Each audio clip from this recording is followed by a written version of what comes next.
संस्थापकाय च धर्मस्य सर्वधर्मस्वरूपिणे अवतार वरिष्ठाय रामकृष्णाय ते नमः। नमस्कार। সৎকথায় প্রতিদিনের প্রার্থনার ধারাবাহিক অনুধ্যানের 412তম পর্বে আপনাদের সকলকে স্বাগত। প্রাণারাম ইউটিউব চ্যানেলের মাধ্যমে এই অনুষ্ঠানের সম্প্রচারণ হচ্ছে বা সম্প্রচারিত হচ্ছে। আজ একটি বিশেষ ভক্তের অনুরোধে আমরা শ্রীরামকৃষ্ণের ভাব নিয়ে স্মরণ মনন করব।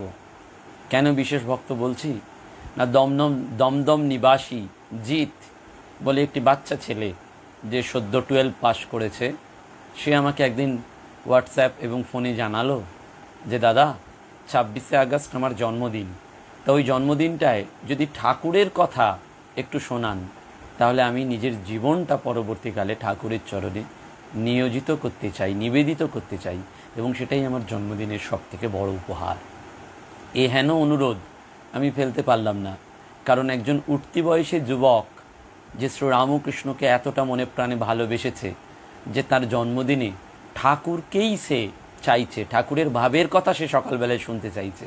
তাই আজকে ঠাকুরের সেই ভাব নিয়ে আমরা সত্যের অবতার ভগবান শ্রীরামকৃষ্ণের স্মরণ মননে ঠাকুরের চরণে জিতের দীর্ঘায়ু, শ্রীবৃদ্ধি এবং আধ্যাত্মিক উন্নতির প্রার্থনা যেমন করব, তেমনি আমাদের নিজেদেরও আধ্যাত্মিক চর্চা প্রবাহে উত্তর গতি বৃদ্ধির সাথে সাথে আমাদের ভেতরটা যাতে বদলে যায়, যাতে মনের পরিবর্তন হয়, যাতে সংস্কারগুলো কোথাও একটু রিট্রেনিং হয়, রিওরিয়েন্টেশন হয়, সেটি ভগবান শ্রীরামকৃষ্ণের কাছে প্রার্থনা করব। কারণ এই যুগের সবথেকে কানখোরকে ভগবান হচ্ছেন ভগবান শ্রীরামকৃষ্ণদেব, যিনি সব শোনেন, অন্তর দিয়ে ভক্তের কথা শোনেন এবং ভক্তের আকুতি, ভক্তের আকুলতা, প্রার্থনাকে তিনি পূর্ণ করে দেন। এবং তখনই পূর্ণ করেন যখন মানুষ সত্যে প্রতিষ্ঠিত থাকে। আমরা এই যুগের যে ভগবানকে পেলাম, যে ভগবান বারবার বলছেন যে সত্য কথাই কলির তপস্যা, যে ভগবান বারবার আমাদের স্মরণ করিয়ে দিচ্ছেন যে সত্যতে আঁট থাকার কথা, তিনি এবারে যেন সত্যের অবতার এই পরাকাষ্ঠা হয়ে আমাদের মাঝে এলেন। বিখ্যাত লেখিকা ডক্টর পূর্বা সেনগুপ্ত মহাশয়ার চরণে প্রণতি জানাই, কারণ তাঁর একটি অনবদ্য রচনা এই সত্যের অবতার ভগবান শ্রীরামকৃষ্ণ পরমহংসদেব। এদিক ওদিক ছড়িয়ে ছিটিয়ে ঘটনাগুলোকে সন্নিবিষ্ট করেছেন তিনি, এবং তাঁর সেই নিবেদনের আলোকেই আমাদের আজকের নিবেদন সত্যের অবতার ভগবান শ্রীরামকৃষ্ণ পরমহংসদেব। এবং আজকে জিতের শুভ জন্মদিনে তাঁর আধ্যাত্মিক কল্যাণ কামনায়, আমাদের সকলের আধ্যাত্মিক মঙ্গল কামনায় এই নিবেদন সত্যের অবতার শ্রীরামকৃষ্ণ পরমহংসদেব। ঠাকুর বারবার নিজে বলেছেন, আমি 16 টাং করেছি, তোমরা 1 টাং করো। অর্থাৎ অনেকটা শ্রীরামকৃষ্ণদেব আমাদের জন্য করে গেছেন, আমাদের একটুখানি করলেই কিন্তু ঠাকুরের জন্য করা হবে। এইটা একেবারে তার জীবনের প্রতিটি কাহিনী আমাদের মনে করিয়ে দেয় যে আমাদের যেন জীবনকে স্বতন্ত্র করতে হবে তার জীবনের আলোকে। ভগবান শ্রীরামকৃষ্ণদেব এসেছিলেন দরিদ্রের কুটির থেকে, কিন্তু চারিত্রিক আভিজাত্যে পরিপূর্ণ ছিল তার পরিবার। পিতা ক্ষুদিরাম চট্টোপাধ্যায় মিথ্যা সাক্ষ্য দিতে অস্বীকার করেছিলেন বলে জমিদারের পীড়ন তাকে সহ্য করতে হয়। সমৃদ্ধ পারিবারিক পরিবেশ থেকে দূরে তাকে কামারপুকুর গ্রামে আশ্রয় নিতে হয়েছিল, এবং বন্ধুর বদান্যতায় এক টুকরো জমিতে তিনি এই কামারপুকুরে বাস করেছিলেন, সে ঘটনা আমাদের সকলের জানা। সত্যকে তিনি কেবল পালন করেননি, সত্যকে পরিবারে প্রতিষ্ঠা করেছিলেন। যে সত্যকে দেখা যায় না, যে সত্যের কোনো বিগ্রহ নেই, সেই সত্য প্রকাশ হয়ে উঠেছিলেন যেন ক্ষুদিরাম চট্টোপাধ্যায়, এবং পারিপার্শ্বিক চাপ কোনো অবস্থাতেই তাকে দমিয়ে রাখতে পারেনি। এ হেন ঠাকুর তাই ক্ষুদিরাম চট্টোপাধ্যায়ের বাড়িটিই বেছে নিয়েছিলেন, কারণ তিনিও আসবেন জগতের কাছে এই মেসেজটি দিতে, ট্রুথ, সেই ট্রুথফুলনেস, সেই সত্যবাদিতা, সেই সত্যকে জগতের কাছে তুলে ধরার জন্য। ক্ষুদিরাম চট্টোপাধ্যায় যে সত্য প্রতিষ্ঠা করেছিলেন তার ফল ফলেছিল অচিরেই। গয়া ধামে তীর্থ করতে গিয়ে এক অদ্ভুত স্বপ্ন দেখলেন, যে স্বপ্ন দেখলেন তিনি যে তার পূর্বপুরুষেরা সারিবদ্ধ হয়ে দাঁড়িয়ে এক অপূর্ব জ্যোতির্ময় পুরুষের উপাসনা করছেন, এবং সেই পুরুষ তাকে বলছেন, ক্ষুদিরাম, তোমার ভক্তিতে পরম প্রসন্ন হইয়াছে, পুত্ররূপে তোমার গৃহে অবতীর্ণ হইয়া আমি তোমার সেবা গ্রহণ করিব। অর্থাৎ স্বয়ং ঈশ্বর যখন দেখেন যে সত্য যেখানে ম্যানিফেস্টেড হচ্ছে, ওই যে স্বামীজির কথা না, ম্যানিফেস্টেশন অফ দ্য ডিভিনিটি, বিকাশটা কি করে হবে? আচরণে, ব্যবহারে, জীবনে, কথায়। এটাই তো বিকাশ। এই দেবত্বের বিকাশের নামটাই তো ধর্ম। এবং সেটা যখন ভগবান দেখতে পান তখন তাঁরাও সেই গৃহে আসতে থাকেন, কারণ স্বরূপটা স্বরূপে মিলে যাচ্ছে। ভগবান মানে কি? তার ঐশ্বর্য রয়েছে, সত্য, বীর্য, শ্রী, ঐশ্বর্য, এটা মিলে যাচ্ছে যে তিনি সত্যস্বরূপ, তিনি ক্ষমাস্বরূপ, তিনি দয়াস্বরূপ, তিনি প্রেমস্বরূপ। জীবনের যাবতীয় ডিভাইন কোয়ালিটিসগুলোর সমাহারিত ভগবান। আমাদের মধ্যে সেই কোয়ালিটিসগুলোর একটা দুটো আছে, তাও বেশি কম মাত্রায় আছে। ভগবানের মধ্যে সেটি পূর্ণ রূপে রয়েছে। সেই জন্যই তো তিনি পূর্ণের পরিপূর্ণ প্রকাশ, পূর্ণমিদম পূর্ণমদ, তিনি পূর্ণ হয়ে বসে রয়েছেন। সেই পূর্ণত্বকে যদি ধরতে হয় তাহলে আমাদেরও সেই ডিভিনিটির ম্যানিফেস্টেশনটা করতে হবে, এবং সত্য তার একটা অবলম্বন। সেই জন্য তারাও আসতে চাইছেন। এ কথা শুনে ক্ষুদিরাম ভক্তিতে আনত হলেন, কিন্তু বিনীতভাবে বললেন, না প্রভু, আমার ওইরূপ সৌভাগ্যের প্রয়োজন নেই। পুত্র হইলে দরিদ্র আমি আপনার কি সেবা করতে পারব? ভক্তি এক জিনিস, কিন্তু ভগবানের সেবা করা এক জিনিস। শ্রী শ্রী মায়ের এক শিষ্যের কথা আমরা স্মরণ করব পরবর্তীকালে, যিনি সুদূর রাউরকেল্লা শ্রীরামকৃষ্ণ আশ্রমের প্রায় প্রাণ প্রতিষ্ঠা তা বলা যায়। তিনি বলতেন, দেখো, বিগ্রহ যেন গলগ্রহ না হয়। আমরা অনেক সময় খুব ভালোবেসে অনেক ঠাকুর ঘরে পাতি, কিন্তু শেষ দিন পর্যন্ত তাদের আর রক্ষণাবেক্ষণ করতে পারি না। তখন কে জল দেবে, কে বাতাসা দেবে সেটা নেয়। সে তো আমাদের নিজের লোক। আমি যদি নিজে দুবেলা একটু হাঁটু মুড়ে ভেঙে খেতে পারি, তাহলে আমার ভগবানকেও দিতে হবে জোর শো করে। সেটি কিন্তু ক্ষুদিরাম চট্টোপাধ্যায় ভাবছেন যে পুত্র হয়তো ভগবান আসবেন, তার ভালোবাসা ভক্তি সব আছে, কিন্তু সেবাটা কি করে করবেন? তাতে সেই অদ্ভুত পুরুষ বলছেন, দেখুন, সত্যের কাছে এতটাই ভগবান বিকিয়ে যান বা কেনা হয়ে যান, বলছেন, তুমি যাহাই প্রদান করবে আমি তাহাই তৃপ্তির সহিত গ্রহণ করিব। অর্থাৎ যেটাই ভগবানকে নিবেদন করবেন ভালোবেসে, ভগবান সেটাই গ্রহণ করবেন। কেন গ্রহণ করবেন? আমি আপনি বললে তো হবে না। ক্ষুদিরাম চট্টোপাধ্যায় বলছেন, কারণ ব্যাকগ্রাউন্ডটা সেই সত্যে তিনি মুখে নয় কাজে দেখিয়ে দিয়েছেন। এই ঈশ্বর নিষ্ঠাই তাঁকে চরিত্র নিষ্ঠায় অনুপ্রাণিত করেছিল। দৃঢ় চরিত্রের আসনেই ঈশ্বর অধিষ্ঠিত। তীর্থ থেকে গৃহে ফিরেই তিনি শুনলেন যে স্ত্রী চন্দ্রমণি দেবী গর্ভবতী। তিনিও যোগীদের শিব মন্দিরে দাঁড়িয়েছিলেন এবং শিবলিঙ্গ থেকে এক অদ্ভুত জ্যোতি তার গর্ভে প্রবেশ করেছে, এবং স্ত্রীর অলৌকিক অভিজ্ঞতার সাথে তার নিজের স্বপ্ন মিলিয়ে দিচ্ছেন। এখানেই দৈব কোথাও বিজ্ঞানের থেকে এগিয়ে। ওই যে বারবার বলা হচ্ছে না, মহাপুরুষ মহারাজ বলতেন যে তাল গাছ থেকে যে সব হাত পা ছেড়ে পড়তে পারে সেই সাধু। তাল গাছ থেকে পড়তে গেলেই ভগবান তো কোলে তুলে নেবেন। সেখানেই দৈব। এটা মানুষ অভিজ্ঞতা দিয়ে বোঝে, অনুভূতি দিয়ে বোঝে। তখন সে আর মুখে ব্যক্ত প্রকাশ কিছু করে না, সে অন্তরে বুঁদ হয়ে থাকে। তখন যখন এই স্বপ্নটা মেলাচ্ছেন স্ত্রীর সঙ্গে, তখন তার মনে আর কোনো সংশয় নেই যে এমন এক পুত্র সন্তানের জন্ম হবে যে পুত্র স্বয়ং প্রভুই তার গৃহে আসবেন।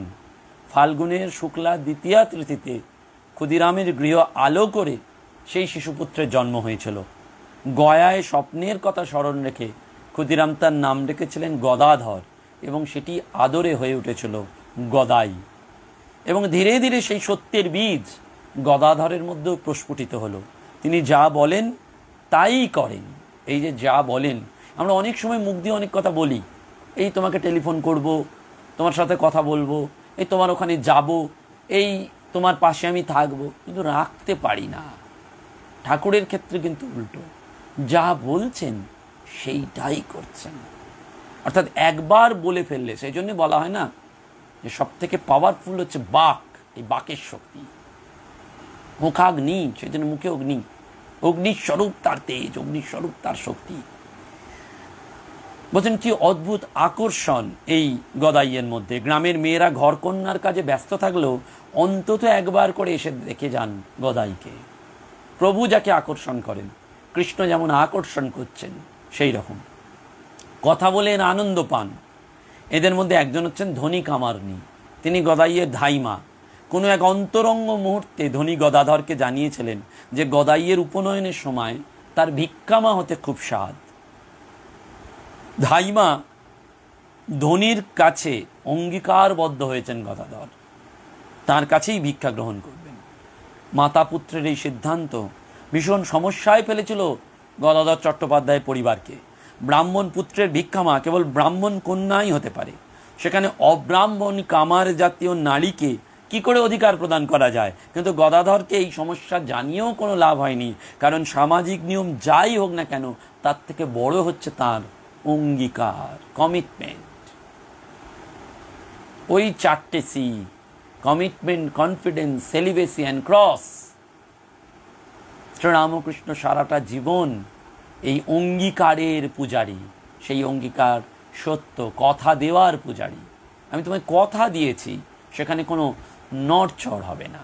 আমার জীবন চলে যাবে কিন্তু কথার নড়চড় হবে না। সেজন্য এই সিদ্ধান্ত কিছুতেই সামাজিক নিয়মের ঊর্ধ্বে গিয়েই প্রতিষ্ঠিত হলো।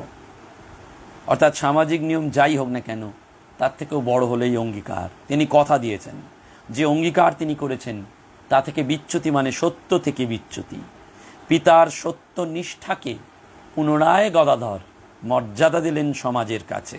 সেখানে লোক ব্যবহার নয়, যে ব্যবহারকে সত্যস্বরূপ বলে মনে করেছেন সেটাকেই তিনি বিনা দ্বিধায় নির্দ্বিধায় পালন করেছেন।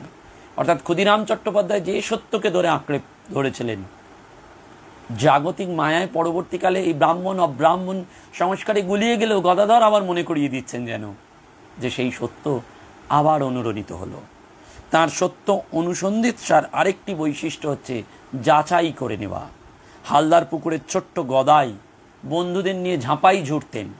মেয়েদের স্নান করতে অসুবিধে, একজন বর্ষীয়সী মহিলা স্নানের সময় মেয়েদের দেখতে বারণ করলে গদাই তার কারণ জিজ্ঞাসা করলেন। কেবল প্রশ্ন নয়, 3 দিন লুকিয়ে লুকিয়ে স্নান দেখে বালক সেই মহিলাকে বললেন, কই আমার তো কিছু হলো না। তার সুনির্মল মন, অপূর্বতার প্রতিচ্ছবি, কোনো সেখানে কামতৃষ্ণা ভোগতৃষ্ণা ওঠেনি। ওই নারীকে দেখেও তার কোথাও কোনো শিহরণ পুলক আসেনি। সাধারণ মানব মনের যে চিত্ত চাঞ্চল্য ঘটে সেটা গদাধরের ঘটছে না, তার মন তো সুনির্মল। অবশেষে সেই মহিলা সব কথা জানালেন চন্দ্রমণি দেবীকে। চন্দ্রমণি গদাইকে যুক্তি দিয়ে বোঝালেন যে অন্য মেয়েদের অসুবিধে করার অর্থ আসলে নিজের মাকেই অসম্মান করা। গদাধর অতি সহজেই নিরস্ত হলেন। অর্থাৎ প্রথম সত্যকে যাচাই করার একটা প্রকাশ যেমন ঘটনায় পেলাম, তেমনি লোক ব্যবহার নয়, যে ব্যবহারটা সত্যস্বরূপ বলে তার মনে হয়েছে, যে অঙ্গীকারটা তার সত্যস্বরূপ বলে মনে হয়েছে, সেটাই তিনি দায়বদ্ধ হয়েছেন। এবং তার আরও সত্যনিষ্ঠা বিকশিত হয়েছিল দক্ষিণেশ্বরের মন্দিরে। সেই সত্যনিষ্ঠার কাহিনী এখন যেন আমাদের কাছে কিংবদন্তির মতন। ভক্তদের তিনি বলতেন, সত্যে থাকলে ভগবানকে পাওয়া যায়। সত্য হলো সেই জারক পদার্থ যা জীবনকে পুড়িয়ে শুদ্ধ করে তোলে। শ্রীরামকৃষ্ণের জীবনে এই বিরাট সত্য বিরাট রূপে ধরা পড়েছিল। জগদম্বার বালক শ্রীরামকৃষ্ণ মুখ দিয়ে যা উচ্চারণ করতেন তাই। সমাধি থেকে যখন তার মন আনত, সেই সময় পান খাবো, জল খাবো, যা উচ্চারণ করতেন সঙ্গে সঙ্গে সমাধি ভঙ্গে সেটি করতেন। অর্থাৎ মুখ দিয়ে যা একবার বেরোবে। রানী রাসমণির জামাই মথুরবাবু অতিশয় ভক্তি করতেন এবং তখনকার দিনে জমিদারদের নানান শখ নেশা ছিল। মথুরবাবুর গৃহিণী মথুরবাবুর সঙ্গে পাঠাতেন বালক স্বভাব ঠাকুরকে। পরে জিজ্ঞাসা করতেন যে মথুরবাবু কোনো নিষিদ্ধ স্থানে গমন করেছিলেন কিনা। ঠাকুর তা অবলীলায় ব্যক্ত করতেন। এবং পরবর্তীকালে রাসমণির 4 মেয়ের সম্পত্তি বন্টনের সময় একটি পুকুর পেয়ে পড়েছিল একটি মেয়ের ভাগে। সে জমে সেই পুকুরের পাড় থেকে একগোছা শুষ্নি শাক তুললে শ্রীরামকৃষ্ণ তা দেখে ফেললেন এবং অন্য মেয়েকে গিয়ে বললেন, ওগো অমুক তোমার পুকুর থেকে শুশনি শাক তুলেছিল। সেই দেখে দুই বোনের মধ্যে হাসির রোল উঠল। কিন্তু ঠাকুর বললেন, বাবা এই কথাটাও, যখন ঠাকুরকে বলা হলো বাবা এই কথাটাও বলতে হয়, ঠাকুর তখন বললেন, মিথ্যাচারকেও রঙ্গোচ্ছলে হাসির ছলে জীবনে স্থান দিতে নেই। বললেন, কি জানি বাপু, যখন সব বিষয় ভাগাভাগি হয়ে গেল তখন ওরূপে না নেওয়াটা ভালো নয়, না বলে নেওয়াটা ভালো নয়, তাই বলে দিলুম।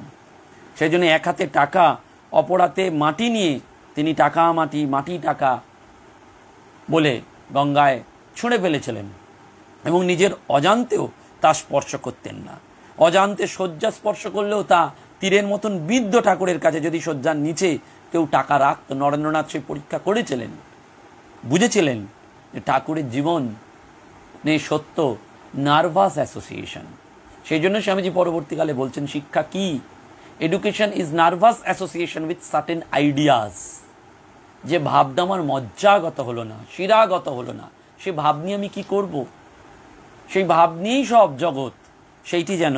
এবং সেই জন্য পরবর্তীকালে আরও ঘটনা রয়েছে ঠাকুরের জীবনে। একদিন নহবত থেকে তিনি জোয়ান মৌরি হাতে নিয়ে ফিরছেন, শ্রী মা তার হাতে দিয়েছেন, কিন্তু ওই যে তিনি সঞ্চয় করতে পারতেন না, সেই জোয়ানটুকু নিয়ে পা যেই বাড়ালেন, সঙ্গে সঙ্গে তিনি যেন সত্য থেকে চ্যুত হয়েছেন বলে আর পথ দেখতে পারলেন না বা পাচ্ছেন না। হাতরাতে একেবারে গঙ্গার তীরে উপস্থিত। শ্রী মা দৈবক্রমে কালীবাড়ির এক পুরোহিতকে দেখতে পেয়ে তার মাধ্যমে খবর পাঠালেন এবং তাকে ধরে নিয়ে এলেন।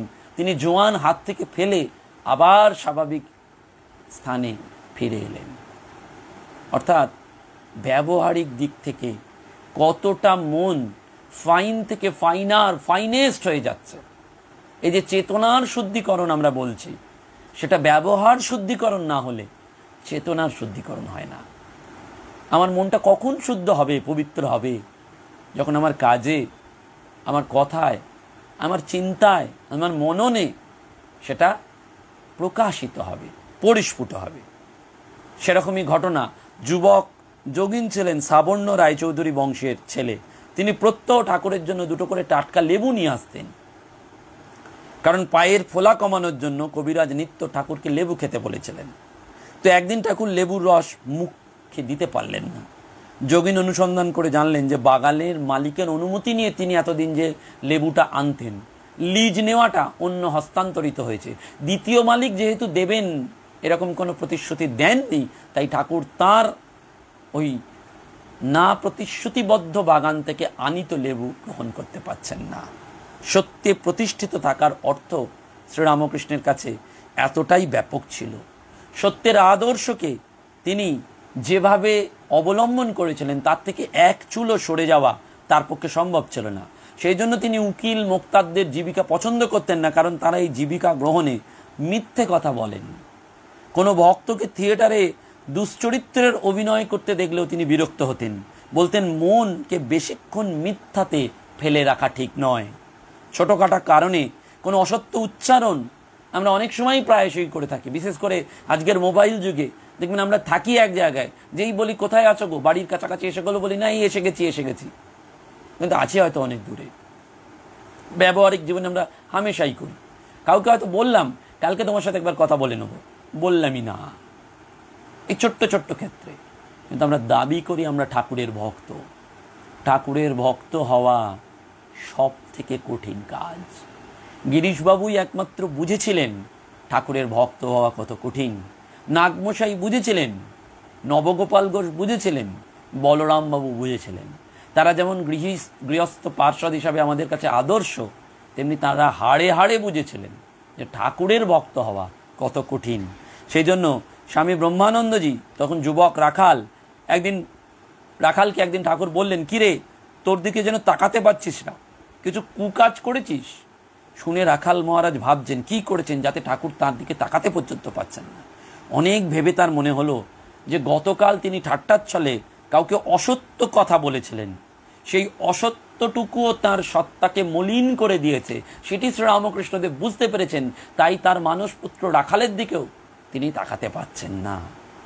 এবং দক্ষিণেশ্বরে রাসমণির মন্দিরের পাশেই যদু মল্লিকের বাগান বাড়ি।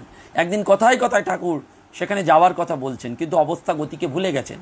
পরে যখন মনে পড়েছে তখন অনেক রাত, কিন্তু তা সত্ত্বেও তিনি যদু মল্লিকের বাড়ির উদ্দেশ্যে গেলেন এবং রাতের অন্ধকারে গেটের ফাঁক দিয়ে পা দুটো যদুর বাড়িতে জমিতে রেখে সত্যের মর্যাদা রক্ষা করলেন। আমার ব্যক্তিগতভাবে সৌভাগ্য হয়েছে রামকৃষ্ণ মঠ মিশনের এমন একজন দুজন সন্ন্যাসী মহারাজের, যারা সত্য হয়তো কখনো দুপুরে ফোন করেছি, বলেছেন একটু পরে করছি, কিন্তু রাত্রির 11টাও তো তারা ফোন করে বলছেন আজকে আর কথা বলবো না, কিন্তু সত্যটা রাখার জন্য শুধু টেলিফোনটা করে বললাম যে তুমি তখন ফোন করেছিলে। সত্যে এতটাই দৃঢ়, এটা সবাই পারেন না, কিন্তু যারা পারেন তাদের জন্য তারা যদি মুখ দিয়ে যা বলেন সেটাই সত্যস্বরূপ হয়ে যায়। আমরা বলতে পারি সেটাকে বাকসিদ্ধি, কিন্তু আসলে সেটা বাকসিদ্ধি নয়, সত্যে থাকার সিদ্ধাই তারা অর্জন করেন। একটা পাওয়ার, সত্য একটা ইমেন্স পাওয়ার দেয়, স্পিরিট পার্সনিফাইড করে তোলে, মনকে গ্লোরিফাইড করে, এবং সেটাই শক্তি হিসাবে, সিদ্ধাই হিসাবে ঝরে পড়ে। তাই ঠাকুর বলতেন সত্যকে ধরে থাকতে থাকতে সত্য যেন তার বাইয়ের মতন হয়েছে, যেন বাই, ছুচি বাইয়ের মতন। কিছু বলে ফেললে তা পালন না করে থাকার উপায় ছিল না, যত খুঁটিনাটি ব্যাপারই হোক না কেন। কখনো কখনো বলেছেন বাহ্যে যাব, তো গাড়ু গামছা নিয়ে বাহ্যে গেছেন, বাহ্যে পায়নি তবুও গেছেন। একবার সেই ভক্তের স্বভাব বোঝাতে গিয়ে ঠাকুর বললেন, চাতক যেমন নিজ পিপাসা শান্তির জন্যে সর্বদা মেঘের দিকে তাকিয়ে থাকে, তার উপর সর্বতভাবে নির্ভর করে, ভক্ত সেইরাম নিজের প্রাণের পিপাসা এবং সর্বপ্রকার অভাব মেটাবার জন্য একমাত্র ঈশ্বরের উপরই নির্ভর করে। অর্থাৎ কে ভক্ত হবে? যে সম্পূর্ণভাবে ঈশ্বরের উপর নির্ভর করবে। কিসের জন্য? তার প্রাণের পিপাসা মেটানোর জন্য। আর কিসের জন্য? তার সব প্রকার অভাব। ভক্তের যে অভাব হবে না তা নয়, ভক্তের যে পিপাসা থাকবে না তা নয়, কিন্তু সবটা হবে ওই ঈশ্বরের উপর নির্ভরতা। সেদিন নরেন্দ্রনাথ ছিলেন সেই সময়। হঠাৎ তিনি বলে উঠলেন যে তিনি চাতককে গঙ্গার জল খেতে দেখেছেন। এই কথা শুনে ঠাকুর ভীষণ চিন্তায় পড়লেন যে নরেন তো মিথ্যা কথা বলবে না, তাহলে মা কি তাকে ভুল জানালেন? এটা মিথ্যা প্রমাণিত হলো, অন্যগুলোও তো তাহলে মিথ্যা প্রমাণিত হওয়ার সম্ভাবনা আছে। কয়েকদিন পরে নরেন্দ্র ঠাকুরকে ডাকলেন চাতক কেমন করে গঙ্গার জল খাচ্ছে সেটা দেখানোর জন্য। ঠাকুর ছুটে গিয়ে দেখলেন ওটা চাতক নয়, চামচিকে। নরেন্দ্রনাথ চাতককে চিনতে পারেননি। ঠাকুর স্বস্তির নিঃশ্বাস ফেলে বুঝিয়ে দিলেন যে তাঁর পর্যবেক্ষণে কোনো ভুল নেই। পূজ্যপাদ শ্রীমৎ স্বামী গম্ভীরানন্দজি বলছেন, শ্রীরামকৃষ্ণের সত্যনিষ্ঠা এতদূর সংক্রমিত হয়েছিল যে সত্য তার অস্থি রক্ত মজ্জায় মিশে গিয়েছিল। সংক্রমণ, আমরা ভাইরাস সংক্রমণ জানি, ব্যাকটেরিয়ার সংক্রমণ জানি, কিন্তু ভালোবাসা সংক্রমিত হয় না। আমরা শ্রীরামকৃষ্ণের নামে এই ভালোবাসাটাকে সংক্রমিত করতে পারি না, কিন্তু ঠাকুর এই সত্যকে সংক্রমিত করে ফেলেছিলেন তার অস্থি মজ্জায়। সেই জন্য সাধনা তাকে সেই অবস্থায় উপনীত করেছিল যে তিনি শুধু সত্যকে ধরে রাখেননি, সত্য তাকে আঁকড়ে ধরেছিল। তাই অজান্তেও যখন তিনি অন্যরিত পথের দিকে পা বাড়িয়েছেন, সত্যই তাকে আপন পথে আলো ফেলে দেখিয়ে দিয়েছে। মাতৃবিয়োগের পর গঙ্গায় মায়ের আত্মার উদ্দেশ্যে জলদান করতে গিয়ে পারেননি। শাস্ত্রে একে বলে গলিত হস্ত। কেন? শ্রাদ্ধে সন্ন্যাসীর অধিকার নেই, তাই সন্ন্যাস গ্রহণের পর মাকে জলদানের অধিকার তিনি হারিয়েছেন। এই সত্য তাকে সর্বদা সমগ্র জীবনে পথ দেখিয়ে দিয়েছে। কখনো অদ্ভুতভাবে সেটা প্রকাশিত হয়েছে। একদিন ভাত একটু শক্ত করেছিলেন গোপালের মা, তাতে ঠাকুর বলে ওঠেন, এর হাতে আর আমার খাওয়া হবে না। সকলে এটা কথার কথা ধরে নিলেও কিছুদিনের মধ্যেই ঠাকুর ক্যান্সার রোগে আক্রান্ত হয়েছিলেন এবং কোনোদিনই আর গোপালের মার হাতে তার অন্ন খাওয়া হয়নি। অর্থাৎ ঠাকুর বলে ফেলেছিলেন। এবং কথামৃতের মধ্যে মাস্টারমশাই অদ্ভুত একটা চিত্র তুলে ধরছেন। 1883 সালের 26শে নভেম্বর, কার্তিক মাসের কৃষ্ণ একাদশী, সিঁদুরিয়া পট্টিতে শ্রীযুক্ত মণিলাল মল্লিকের বাড়িতে ঠাকুর উপস্থিত। ব্রাহ্ম সমাজের বাৎসরিক উৎসব, আনন্দে পরিপূর্ণ। ঠাকুর বিজয় কৃষ্ণ গোস্বামীর সঙ্গে আলাপ করছেন। হঠাৎ তার খেয়াল হলো ব্রাহ্ম সমাজের এক কর্তা ব্যক্তি শিবনাথ শাস্ত্রী অনুপস্থিত। তিনি শিবনাথের প্রসঙ্গ উত্থাপন করলেন, প্রশংসা করলেন, তারপর ওই দিন বললেন, শিবনাথের একটা ভারী দোষ আছে, কথার ঠিক নেই। আমাকে বলেছিল যে একবার ওখানে যাবে, কিন্তু যায় নাই, কোনো খবরও পাঠায় নাই। ওটা ভালো নয়। এই রকম আছে যে সত্য কথাই কলির তপস্যা। সত্যকে আঁট করে ধরে থাকলে ভগবান লাভ হয়, সত্যে আঁট না থাকলে ক্রমে সব নষ্ট হয়। আমার এই অবস্থার পর মাকে ফুল হাতে করে বলেছিলাম, মা, এই নাও তোমার জ্ঞান, এই নাও তোমার অজ্ঞান, এই নাও তোমার শুদ্ধা ভক্তি, এই নাও তোমার সূচি অসুচি, আমায় শুদ্ধা ভক্তি দাও। এই নাও তোমার ভালো মন্দ, এই নাও তোমার পাপ পুণ্য, আমায় শুদ্ধা ভক্তি দাও। সব বলেছিলাম, কিন্তু একথা বলতে পারিনি যে মা, এই নাও তোমার সত্য, এই নাও তোমার অসত্য। সব মাকে দিলাম, কিন্তু সত্য মাকে দিতে পারলাম না। ধর্মের যে মূল কথা সত্য পালন, সেটি একটি তপস্যা, সেটা ঠাকুর বারবার আমাদের জীবনে দেখিয়ে দিয়েছেন। তাই পিতা ক্ষুদিরাম চট্টোপাধ্যায়ের জীবনে যে সত্যনিষ্ঠা, তার সুযোগ্য পুত্র গদাধর চট্টোপাধ্যায়ের জীবনেও সেই একই সত্যের পরাকাষ্ঠা আমরা দেখতে পাই। সেই জন্য তিনি শুধু লাভ পার্সনিফাইড নয়, তিনি ট্রুথ পার্সনিফাইড। সত্যের পূর্ণ পরাকাষ্ঠায় ভগবান শ্রীরামকৃষ্ণ রয়েছেন। সেই জন্য তাঁর মুখে উচ্চারিত সত্যের আঁট কথাটার একটা তাৎপর্যও রয়েছে।